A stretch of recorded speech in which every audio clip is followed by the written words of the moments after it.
부처님 오신 날입니다. 우리 민족에게 가장 큰 영향을 미친 종교가 불교죠. 조선에 들어와서 유교가 들어오면서 또 여러 가지 영향을 미쳤어요. 그러니까 우리 민족 종교라고 부를 만한 어떤 그 원형들이 잘 보존되지 않고 있는 이유 중에 하나는 상당히 오래 전에 불교가 들어와서 자리를 잡으면서 뭐 세계관이라든가 종교 행태라든가 이런 것들의 상당 부분이 불교화 되었다고 볼 수 있는 거죠. 그리고 해방 후에 들어온 기독교가 굉장히 빠른 속도로 성장을 하면서 사실 이제 우리 민족의 전통 종교관이 무엇일까? 세계관이 무엇인가? 이렇게 얘기를 하면 좀 난해한 부분이 없지 않아 있습니다. 불교는 뭐 잘 안다시피 인도에서 출발한 종교입니다. 인도는 원래 힌두교가 기반이죠. 그래서 불교의 세계관은 힌두교의 세계관과 크게 다르지 않아요. 다만 한 가지 다른 점이 있다면 힌두교의 그 많은 신들을 석가모니가 굴복시켰다.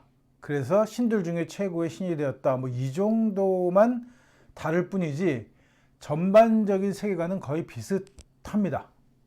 그러니까 굉장히 다신적이고 절대적인 신들이 존재하고 인간은 신에 비하면 굉장히 하찮은 존재, 이렇게 되어 있는 세계관이에요. 그런데 석가모니의 가르침은 조금 다르죠. 석가모니 가르침에서 가장 중요한 부분은 인간 중심이라는 거예요. 사실 힌두교만 해도 신분입니다. 종교인이 된다는 것은 내가 그냥 종교인이 되고 싶어서 종교인이 되는 게 아니라 신분적으로 종교인 집안에서 태어나거나 그 핏줄이어야만 가능했던 거예요. 유대교도 마찬가지입니다. 유대교도 레위족이라는 어떤 그 신분이 보장되지 않으면, 핏줄이 보장되지 않으면 제사장이 되는 건 어려웠던 거예요. 뭐 훗날 나중에 여러 가지 이유로 뭐 다른 부족들이나 다른 사람들도 교육을 통해서 그렇게 진입을 할 수 있기도 하지만 원칙적으로 신분 제도를 기반하고 있는데 석가모니의 깨달음은 신분을 초월하는 거죠. 누구나 승려가 될 수 있다는 거예요. 누구나 깨달음을 얻을 수 있고 누구나 깨달으면 부처가 될 수 있다고 하는 생각. 엄청난 생각입니다. 당시로서는. 결국 그래서 인도를 한때 불교 국가를 만들었는데 결국 망하죠. 밀려난 힌두교가 조금씩 사람들의 마음을 사로잡기 시작합니다. 그 방법은 굉장히 간단한 거였어요. 관원상제를 잘 챙기고 뭐 집안에 어려운 일들이 사소한 것들에 신경을 쓰면서 사람들의 마음을 다시 잡아가고, 그 다음에 힌두교 세상, 즉 인도라는 나라가 굉장히 신분에서 벗어나지 못하는 거예요. 그러니까 불교라는 종교가 번성했음에도 불구하고 부처의 깨달음, 석가모니의 깨달음은 제대로 이해되지 못한 거죠. 그러니까 인도에서 불교가 대중적인 종교가 되면서 권력이 되게 됩니다. 그리고 권력이 되니까 신분이 아닌 게 신분으로 또 자리를 잡으면서 그러면 부패할 수밖에 없는 거예요. 누구나 종교인이 될 수 있다는 것. 이게 굉장히 자유스럽게 보이고 신분을 깬 대단한 것처럼 보이지만 또 하나의 문제가 뭐냐면 누구나 권력을 줄 수 있는 자리에 올라갈 수 있다는 것. 신분 상승의 기회가 주어진다는 것이 부패하게 만드는 원인이 되는 겁니다. 뭐 가톨릭도 다르지 않아요. 기독교도 로마 국교가 된 이후에 이 권력 계급이 되게 되는 거죠. 엄청나게 많은 토지를 가지고 있는 지주이기도 하고, 때로는 군대, 추기경이나 혹은 교황이 군대도 거닐고 있었으니까 권력의 중심에 있던 단체인데, 이 집단인데, 이 집단에 누구나 들어갈 수 있다는 거예요. 그 누구나가 굉장한 거죠. 그러니까 서구에서 평민이 혹은 그 신분이 낮은 계급이 자기가 성공할 수 있는 기회는 두 가지 길이 있는데, 하나는 군인이고 하나는 사제, 승려였던 겁니다. 그러니까 기를 쓰고 군인이 되거나 기를 쓰고 승려가 되는 거예요. 사제가 되는 거란 말이죠. 그게 유일하게 태어난 신분과 무관하게 성공할 수 있는 방법이기도 했던 거예요. 그러면 정말 좋은 건데, 누구나라고 하는 것, 신분이 깨어지고 평등한 세상이 됐다는 것처럼 좋은 건 없는 건데, 이것이 결과적으로는 신분 상승을 하는 도구로 쓰이게 되고 타락하고 부패한다는 거예요. 왜 이런 일이 벌어지냐 하면 기본적인 체제가 바뀌지 않기 때문이에요. 기본은 신분 사회잖아요.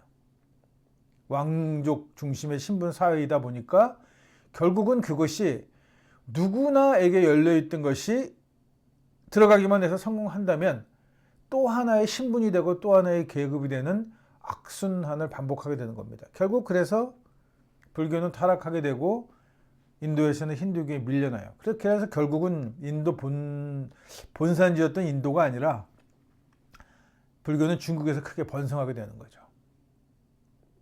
그러면서 한반도에도 불교가 들어오게 됩니다. 왕족 중심의 종교였어요. 우리 민족들은 전통 종교는 그런 종교가 아니란 말이에요. 그런데 이제 왕가가 보호해주는 종교고 왕가가 믿는 종교다 보니까 이것이 대중에게 급속도로 퍼지고, 그러다 보니까 이게 또한 계급이 됩니다. 신분이 되고, 결국 고려에 와서 통일신라 시대도 마찬가지고 승려들의 부패나 종교의 타락은 이루 말할 수 없었는데, 이게 고려에 와서는 완전히 활짝 꽃이 핍니다. 해먹을 수 있는 건 다 해먹게 되는 거죠, 종교가. 결국 고려를 말아먹은 것은, 고려를 망하게 한 것은 여러 가지 이유가 있지만 그 중에 하나가 불교라는 종교 때문이었어요. 이 문제가 결국은 조선이라는 나라가 세워지면서 불교라는 종교를 탄압하게 돼요. 천민이 되게 되고 산으로 쫓겨 들어가게 되죠. 그런데 아이러니하게도 왕들은 또 불교에 깊이 빠집니다. 왜? 자기네들이 잃을 게 없는 사람들이잖아요. 왕이니까. 그러니까 그런 자기네들은 누구에게나 열려있는 종교지만 왕이기 때문에 자기가 열려있는 종교에 들어간다고 왕이 없어지는 건 아니잖아요. 그러니까 이 왕족들이 그런 애매함을 가지고 종교를 수호한단 말이죠. 결국 왕족이 보호한 종교, 왕실이 수호하는 종교는 다 부패하게 되어 있습니다.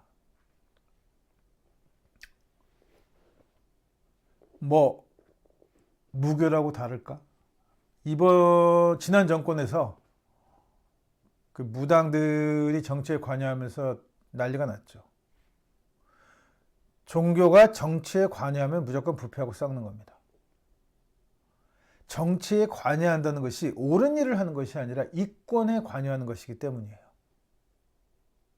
정치란 원래 그런 거거든요. 종교가 굉장히 탐욕스러운 집단입니다. 신의 이름을 내세워서 인간을 지배하려고 하는 본능을 가진 집단이란 말이에요. 그러니까 이게 정치와 결합하게 되면 극단적으로 부패하고 극단적으로 타락하고 극단적으로 욕심을 부리는 거예요. 그러니까 망할 수밖에 없게끔 되는 구조가 되는 겁니다. 그래서 종교는, 예수가 얘기하죠. 종교는 골방에 들어가서 혼자 하는 거다. 밖으로 들고 나오지 말라고 얘기합니다. 예수 시절에 바리새파라고도 나오죠. 이 바리사이들은 자기가 믿는 유대교에 굉장히 열심이었고 헌신적이었고 자부심이 있었어요. 자기네들은 11조를 드리는데 단지 소득뿐만 아니라 아주 사소한 것에 조금이라도 이익이 생기면 그 이익의 10분의 1도 11조를 드린다는 자랑감으로 빠져 있었고, 자기네들은 신의 뜻을 따르는 굉장히 신실한 신도이기 때문에 거리에서 기도하고 자기의 종교를 드러내는 것을 굉장히 자랑스러워했단 말이에요. 근데 예수는 그걸 보고 뭐라고 얘기하냐면 개꼴값 그만 떨고 골방에 들어가서 혼자 해라, 이렇게 얘기하는 겁니다. 종교는 드러내놓고 자랑할 일이 아니다.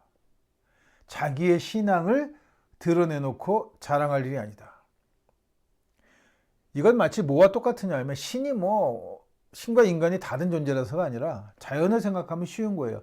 절대적인 자연 앞에서, 자연의 거대한 힘 앞에서 인간은 보잘것없는 존재입니다. 망망대해에 조각배 하나 타고 나가는 것과 마찬가지예요. 인간이 아무리 대단해도 파도가 일지 않고 잔잔할 때야 바다를 항해하는 것처럼 보이지만 일단 폭풍이 불기 시작하면 죽을 목숨이잖아요. 그래서 겸허하라고 하는 거예요. 바다가 언제까지 너를 위해서 잠잠해 주지 않을 거니까 지금 잠잠하다고 해서 봐라 내가 기도하니까 바다가 잠잠하지 않냐 이런 류의 개수작은 하지 말라는 거예요. 언제라도 바람은 불 수 있고 그 바람이 언제 불지는 모르니까. 그건 자연의 섭리잖아요. 그러니까 자연의 섭리 앞에서, 대자연 앞에서 인간은 겸손해야 하는 겁니다. 겸허해야 하는 거예요. 이게 예수가 종교를 드러내지 마라, 신앙심을 자랑하지 말고 골방에 들어가서 너 혼자 하라고 했던 거예요. 그래서 이와 유사한 맥락에서 대형 종교들 중에 일부 교단들이 독신을 주장하는 겁니다. 독신의 장단점이 있어요. 독신 신앙에. 그 중에 가장 큰 장점은 뭐냐 하면 세습할 대상이 없다는 거예요. 내가 종교를 믿고 높은 위치에 올라서 권력도 가지게 됐고 재산도 갖게 됐고 뭐 있는데 이거를 물려줄 자식이 없다는 거죠. 자식이 가장 물려주고 싶어 하잖아요. 그러니까 승려나 사제를 결혼하지 못하게 하는 겁니다. 결혼하면 불편하니까. 이미 카톨릭은 로마 국교 이후에 이 아주 성적으로 추잡한 종교였고 별의별 짓들을 다 했어요. 교황들이 자기 자식을 추기경으로 앉히기도 하고 뭐 군대 대장도 시키면서 하여튼 그 추기경을 뽑는 아니면 그 교황을 뽑는 과정에 관여하면서 별 쓰레 같은 정치 짓을 했단 말이죠. 그러니까 독신으로 하는 것이 좋겠다라고 하는 거예요. 독신으로 하라는 것은 스스로 선택해서 독신이 되는 건데 불교도 마찬가지죠. 내가 스스로 선택하면서 정말 욕망을 끊어내야 하는 거예요. 그렇지 않으면 독신으로 살 이유가 없는 거거든요. 결혼하지 않은 거가 독신이에요. 지난번에 뭐 카톨릭 사제들 성적 문제가 비화되니까 어떤 그 신부라는 놈이 하는 얘기가 뭐 사제의 독신은 결혼하지 않는 걸 뜻한다. 법적으로 결혼하지 않은 거라는 개소리를 했던데 근본적으로 종교가 무엇인지, 자기네 종교가 왜 독신을 이야기하는지, 왜 독신 종교가 되었는지에 대한 고찰이 전혀 없는 거예요. 그냥 쓰레 같은 놈들입니다. 그런 얘기를 하는 놈들은. 결혼을 해도 마찬가지고 결혼을 하지 않아도 마찬가지예요. 그러니까 종교인은 사실 혼자 사는 게 저는 맞다고 생각합니다. 결혼하는 것보다. 왜냐하면 그 모든 것에서 자유로워야 하고 모든 욕망으로부터 벗어나 있어야 하고 오직 신을 바라본다는 것, 자연 앞에 겸허한 삶을 살아야 하기 때문에 그 결혼을 해서 가족이 있고 부양해야 할 식구들이 있고 뭐 이런 것이 없는 나 하나만의 홀가분 내 한 몸만을 가지고 나 하나만 잘하면 되는 삶을 사는 것이 오히려 더 바람직하다는 거죠. 그래서 불교에도 비군이라고 하는 독신 교단이 있고 뭐 기독교에도 카톨릭이 독신 사제를 하는 겁니다. 장점을 살려내지 못하면 그 제도를 유지할 이유가 없는 거예요. 지금 워낙 개신교가 개판을 치니까, 개독이라는 말을 들으면서 개판을 치니까 정말 제국시대까지 식민지에서까지 악랄하고 천박했던 종교였던 가톨릭이 점잖은 종교로 한국에서는 인식이 되어지는 거예요. 또 저 학교 다닐 때까지만 해도 매년 해마다 거의 뭐 연례적으로 일어났던 사건이 조계종 총무원 자리를 서로 정부하려고 강목질하고 싸움질하고 깡패 불러다가 패싸움하고 했던 거죠. 조계종입니다. 독신교단이죠. 기억이 생생해요. 근데 요즘 좀 잠잠하잖아요. 뭐 어느 정도 자리가 잡힌 겁니다. 왜냐하면 나눠 먹을 만큼 다 나눠 먹은 거예요. 그 문제가 그렇게 절 사찰에 그 자리를 놓고 주인 자리를 놓고 그토그나 싸움질을 해댔던 이유는 해방 이후에 이승만 정권이 했던 정책 때문입니다. 별반 크지 않았던 조계종에게 한국 종교 재산, 외인들이 남기고 간 적산 불교 재산을 다 넘겨주면서 주지 자리를 놓고 싸움질을 했던 거죠. 힘으로 빼앗으려니까 자기 힘으로는 안 되니까 조폭들 끌어들여서, 깡패들 끌어들여서 행동대장으로 썼던 거죠. 행동대장들이 가만 보니까 이거 머리 깎고 중인 척만 해도 돈벌이가 되네. 머리 깎고 많이 중들이 됐습니다. 그래서 우스갯소리로 주지들 얼굴이 조폭스러운 데는 이유가 있다는 말도 그래서 나온 거예요. 아주 근거 없는 말은 아닌 거죠. 그나마 요 근자에 들어서 좀 사람들한테, 불교와 카톨릭이 사람들한테 좋은 인식을 심어주었습니다. 좋은 짓을 해서가 아니라 상대적으로 정말 깽판을 치는 개신교가 있었기 때문에 좋아 보이는 거죠.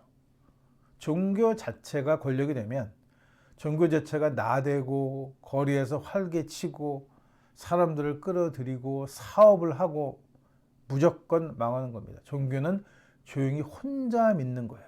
골방에서 자기와 신과 둘만의 관계를 유지하는 것이 종교지, 종교는 들고 나가서